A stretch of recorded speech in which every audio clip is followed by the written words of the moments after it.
इस वीडियो को देखने के बाद आप जान पाएंगे कि नींद क्या है, नींद के समय को कम और नींद को गहरा कैसे किया जा सकता है। और वीडियो के अंत में आपको एक अच्छी और गहरी नींद के लिए कुछ छोटे छोटे यौगिक उपाय भी बताए जाएंगे। तो आइए शुरू करते हैं। एक कहानी के माध्यम से एक बार एक अमीर इंसान एक बौद्ध भिक्षु के पास जाता है और कहता है, मुनिवर, मैं अपनी नींद से बहुत परेशान हूँ। बहुत कोशिश करने के बाद भी मैं देर रात तक सो नहीं पाता और रात में सोने से पहले मेरे मन में दुनिया भर के विचार चलते रहते हैं और जब मुझे नींद भी आ जाती है मैं पूरी रात करवटें बदलता रहता हूँ और जब सुबह नींद खुलती है तो मुझे कुछ अच्छा महसूस नहीं होता है। मैं खुद को थका हुआ और अशांत महसूस करता हूँ। कृपया आप मेरी इस समस्या का कुछ समाधान बताएं। बौद्ध भिक्षुओं ने कहा, इससे पहले कि मैं तुम्हारी समस्या का समाधान बताऊं, मैं तुम्हें गौतम बुद्ध की गहरी नींद के राशि के विषय में एक छोटी सी कहानी सुनाना चाहता हूँ। उस इंसान ने कहा, जैसी आपकी इच्छा। मुनिवर, बौद्ध भिक्षुओं ने कहना शुरू किया, जब तथागत गौतम बुद्ध सोते थे तो वो पूरी रात एक ही अवस्था में रहा करते थे। वो कभी करवटें भी नहीं बदला करते थे। वो जिस अवस्था में रात्रि को सोते, सुबह तक उसी अवस्था में रहते। गौतम बुद्ध का एक शिष्य था, आनंद, जो कि अक्सर उनके पास ही सोया करता था। आनंद को ये बात बहुत परेशान करती थी कि आखिर गौतम बुद्ध एक ही शारीरिक अवस्था में पूरी रात कैसे गुजार सकते हैं। जब कभी भी रात में आनंद की आंखें खुलती तो वह हमेशा गौतम बुद्ध को एक ही अवस्था में सोते हुए पाता। ये बात उसके मन में बहुत से प्रश्न पैदा करती थी, लेकिन एक दिन भिक्षु आनंद अपनी जिज्ञासा को रोक नहीं पाया और वो गौतम बुद्ध के पास चला गया। उसने मध्य रात्रि में ही गौतम बुद्ध को नींद से जगा दिया और कहा, तथागत, मुझे क्षमा करें। मैं जानता हूँ कि आपसे प्रश्न पूछने का ये सही समय नहीं है, क्योंकि आप पूरे दिन चलते रहते हैं और लोगों को धर्म का ज्ञान देते हैं। वो उनकी समस्याओं का समाधान करते हैं, लेकिन मेरे अंदर की जिज्ञासा इतनी बढ़ चुकी है कि मैं सुबह तक का इंतजार नहीं कर सकता। इसलिए आप मेरे प्रश्न का उत्तर देकर मेरी जिज्ञासा को शांत करें। भिक्षु आनंद ने आगे कहा, मैं पिछले 20 वर्षों से आपके साथ हूँ और ये देखता आ रहा हूँ कि आप पूरी रात केवल एक ही अवस्था में गुजार देते हैं। आप जरा सा हिलते डुलते भी नहीं, तो क्या आप सच में सोते हैं या फिर आप सोते ही नहीं हैं?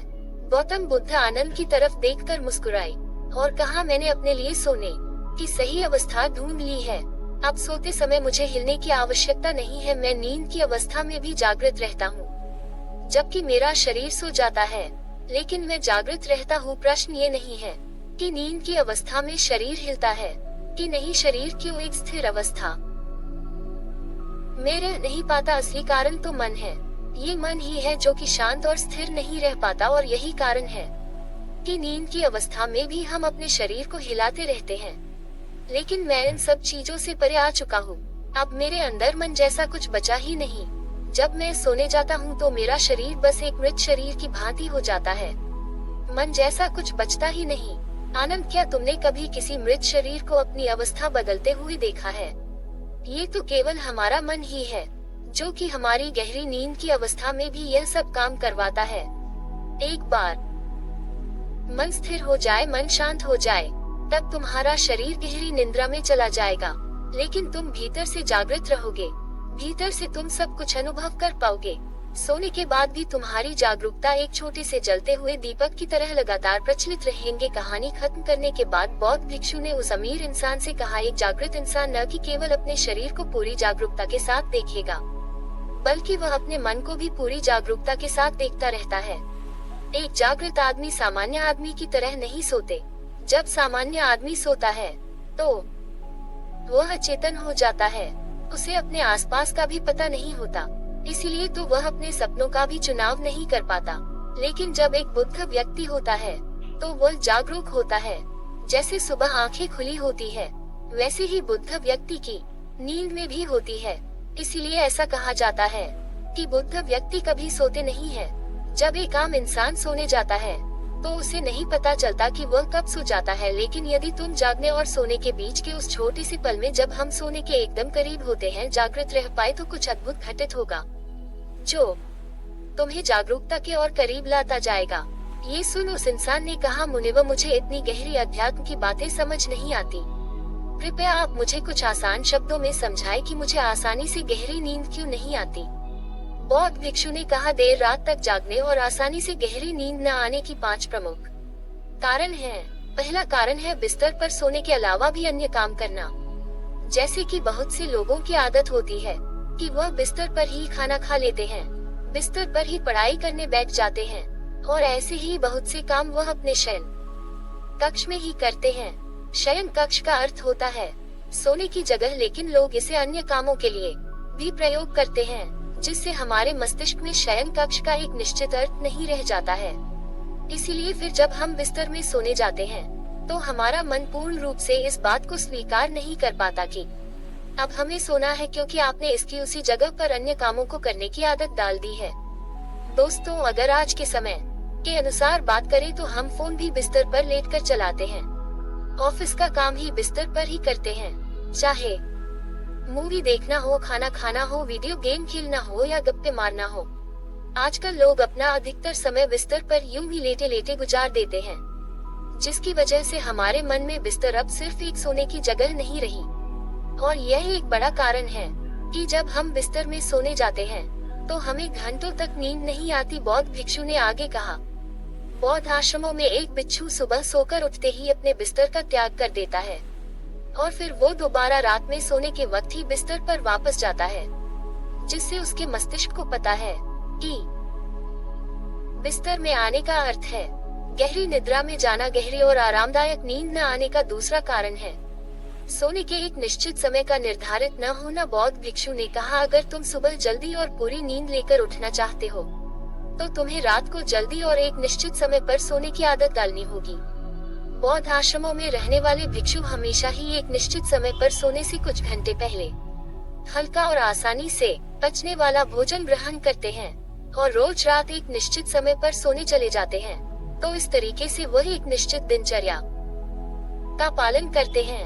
दोस्तों, अगर हम अपनी आज की लाइफस्टाइल की बात करें तो अधिकतर लोगों का ना तो सोने का समय फिक्स है और न ही उठने का, और न ही वह इस बात का ध्यान रखते हैं कि रात का खाना हल्का और जरूरत से थोड़ा कम होना चाहिए, बल्कि उनका तो मेन खाना ही रात को होता है। वीकेंड के दिन वो देर रात तक जागते हैं क्योंकि अगले दिन कोई काम नहीं है।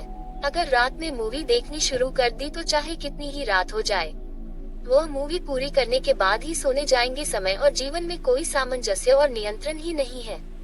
और फिर यही वो लोग हैं जो अगले दिन अधूरी नींद के साथ उठते हैं और पूरे दिन अशांत और थका हुआ महसूस करते हैं। यौगिक संस्कृति में नींद को एक चमत्कारी दुनिया कहा जाता है। अगर आप नींद को समझ गए तो आप नींद में अपने अंदर बहुत कुछ बना भी सकते हैं, और अगर नहीं समझे तो बिगाड़ भी सकते हैं। अगर आप नींद को साइंटिफिक तरीके से समझना चाहते हैं तो इसके लिए आपको कुकू एफएम पर 2 बुक्स की समरी सुन सकते हैं, जिसमें से पहली बुक समरी है स्लीप इज स्मार्टर और दूसरी बुक समरी का नाम है इन द सोनिया स्ट्रगल। ये सेकंड बुक समरी मैं आपको स्ट्रॉन्गली रिकमेंड करूंगा। और अगर बहुत कोशिश करने के बाद भी आप एक गहरी और अच्छी नींद नहीं ले पाते तो इसके लिए कुकू एफएम पर इन ग्रुप्स लिए के नाम से 7 डेज का एक स्लीपिंग कोर्स भी है। इसका आपको अगले 7 दिनों तक रोज सोने से पहले एक एपिसोड सुनना है। ये कोर्स एक पर्टिकुलर साउंड फ्रीक्वेंसी पर रिकॉर्ड किया गया है जो आपकी हेल्प करेगा आपको गहरी नींद की अवस्था में ले जाने में। कुकू एफएम की बात करें तो यह इंडिया का लीडिंग ऑडियो बुक प्लेटफॉर्म है, जहां पर आप रोज ₹1 से भी कम की कीमत पर हजारों बुक्स और सैकड़ों कोर्सेज को ऑडियो फॉर्मेट भी सुन सकते हैं, वो भी अपनी मनपसंद भाषा में। नॉर्मल इस प्लेटफॉर्म के 1 साल का सब्सक्रिप्शन पड़ता है 399, लेकिन अगर आप कूपन यूज करते हैं तो पहले 250 लोगों को मिलेगा, क्योंकि % डिस्काउंट और सिर्फ 1 नाइट स्टैंड में पूरे 1 साल तक हजारों ऑडियो बुक्स और कोर्सेज का एक्सेस है। बौद्ध भिक्षु ने आगे कहा, गहरी नींद न आने और सुबह उठने पर अच्छा महसूस न करने का तीसरा कारण है सोने से पहले नकारात्मक विचारों के बारे में सोचना। आप जैसे विचारों के बारे में सोचते हुए सोते हैं, सुबह आंख खुलते ही आपके मन में सर्वप्रथम वैसे ही विचार आते हैं। इसलिए जब आप नकारात्मक विचारों के साथ सोते हैं तो सुबह आप उन्हीं के साथ उठते भी हैं। बिस्तर में लेटे हुए जब हम बिल्कुल सोने वाले होते हैं तब हमारा चेतन मन सबसे ज्यादा सक्रिय होता है, और इस समय जैसी विचार हम अपने अंदर पैदा कर रहे होते हैं, हमारा अवचेतन मन सीधे उन विचारों को ग्रहण कर लेता है और उन्हें वास्तविकता में लाने की कोशिश करता है। हमारा अवचेतन मन अच्छे और बुरे विचारों में चुनाव नहीं कर सकता। इसे यह नहीं मालूम कि हमारे लिए क्या अच्छा है और क्या बुरा, ये तो बस प्राप्त सूचनाओं पर काम करना शुरू कर देता है। इसीलिए हमें सोते वक्त अपनी समस्याओं और नकारात्मक विचारों के बारे में सोचने की बजाय उन अच्छी चीजों और कामों के बारे में सोचना चाहिए जिन्हें हम अपनी जिंदगी में पाना चाहते हैं। हमेशा ही रात में सोने से पहले और सुबह उठने के बाद उन चीजों के बारे में विचार करें जो आपकी जिंदगी में एक सकारात्मक बदलाव ला सकती है। अच्छी और गहरी नींद न आने का चौथा कारण ही गलत तरीके से सोना। बौद्ध भिक्षु ने कहा, तुमने सुना होगा कि भारत में अक्सर कहा जाता है कि उत्तर दिशा की तरफ सिर करके मत सोना। ऐसा इसलिए होता है क्योंकि जब हम उत्तर की तरफ सिर करके सोते हैं तो पृथ्वी के चुंबकीय खिंचाव की वजह से हमारे शरीर का बहुत सा रक्त मस्तिष्क की तरफ जाने का प्रयास करता है और मस्तिष्क में पाई जाने वाली नसों का बहुत पतला होने के कारण उनके फटने का खतरा बढ़ जाता है। और अगर कोई इंसान काफी बुजुर्ग और कमजोर है तो उसकी मृत्यु भी हो सकती है। लेकिन आमतौर पर उत्तर की तरफ सिर करके सोने वाले लोग जब सुबह उठते हैं तो वह अपने सिर में एक तनाव सा महसूस करते हैं और उन्होंने पूरी रात बेचैनी व करवट बदल बदल कर बिताई होती है। दूसरी गलती है जो लोग अपने सोने की अवस्था में करते हैं, वो है कि वो बस किसी भी तरीके से सो जाते हैं।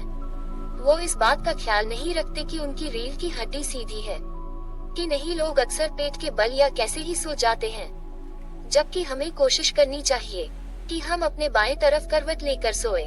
इससे शरीर के अंगों पर अतिरिक्त खिंचाव नहीं पड़ता। सोते वक्त ज्यादा मोटे गद्दे का प्रयोग न करें क्योंकि इससे आपकी रीढ़ की हड्डी मुड़ती है और गहरी नींद में रुकावट आती है।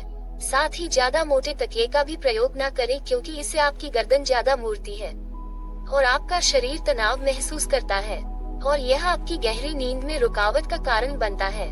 देर रात तक नींद न आने और रात भर नींद में बेचैन रहने का पांचवा कारण है बहुत अधिक मात्रा में और देर से पचने वाले भोज्य पदार्थों का सेवन करना। अगर आप रात में भारी और अतिथि तेल युक्त पदार्थों का सेवन करते हैं तो इससे हमारी नींद में भी व्यवधान पड़ता है क्योंकि इन पदार्थों को पचने में काफी ज्यादा समय और ऊर्जा लगती है। इसलिए अगर आप ऐसे पदार्थों का सेवन करते हैं तो कोशिश करिए कि उन्हें सोने से लगभग 3 से 4 घंटे पहले ही खा ले। उस इंसान ने कहा, मुनिवर, मैं ये तो समझ गया कि गहरी और आरामदायक नींद न आने की क्या कारण है, लेकिन क्या अब आप ऐसे कुछ उपाय बता सकते हैं जिन्हें करने से हमें एक गहरी नींद लेने में सहायता मिली? बौद्ध भिक्षु ने कहा, मैं तुम्हें कुछ ऐसी क्रियाएं बता रहा हूँ जिन्हें तुम सोने से पहले या उठने के बाद कर सकते हो, जिससे तुम्हारी नींद गहरी होगी, साथ ही तुम्हारे जीवन में एक सकारात्मक बदलाव भी आएगा। और ये सारी क्रियाएं भी नहीं करनी है, इसमें से जो भी 2-3 क्रियाएं तुम्हारे लिए उपयुक्त बैठे तुम कर सकते हो। सबसे पहले कोशिश करो कि सोने से पहले हल्के गुनगुने पानी से स्नान करो। स्नान करने से हमारा शरीर जागृत और तनाव मुक्त हो जाता है। तुमने देखा होगा कि जब कोई इंसान स्नान करके आता है तो उसके भीतर से एक सकारात्मक ऊर्जा सी महसूस होती है। वो ज्यादा खुश और तनाव मुक्त रखता है। इसका कारण यह है कि हमारा ज्यादातर शरीर पानी है और पानी हमारे शरीर का एक बुनियादी हिस्सा है। सोने से पहले हो सके तो अपने शयन कक्ष में किसी जैविक तेल और रुई का बना हुआ दीपक जलाएं। इससे आसपास के वातावरण में सकारात्मकता आती है। सोने से पहले थोड़ा सा पानी पीकर जाएं। इससे आपको काफी मदद मिलेगी। जब आप बिस्तर में जाएं तो सोने से पहले कुछ मिनटों तक ध्यान करें और हर उस चीज के लिए आभार व्यक्त करें जो आपके पास है, या फिर आप अपने दिन की उन सभी अच्छे कामों के बारे में भी सोच सकते हैं जो आपने आज की है। सोने से पहले एक बार इस बात को याद करेंगे कि आप आज ही मर सकते हैं। ऐसा सोचने से आप अपनी छोटी छोटी समस्याओं से परेशान रहना छोड़ देते हैं।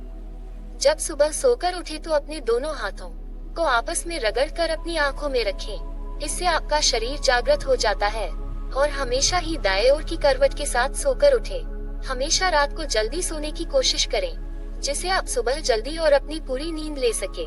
ये तो कुछ तरीके जिनके प्रयोग से तुम अपनी नींद को गहरा और आरामदायक बना सकते हो। उस इंसान ने बौद्ध भिक्षु को उनकी इस सीख के लिए धन्यवाद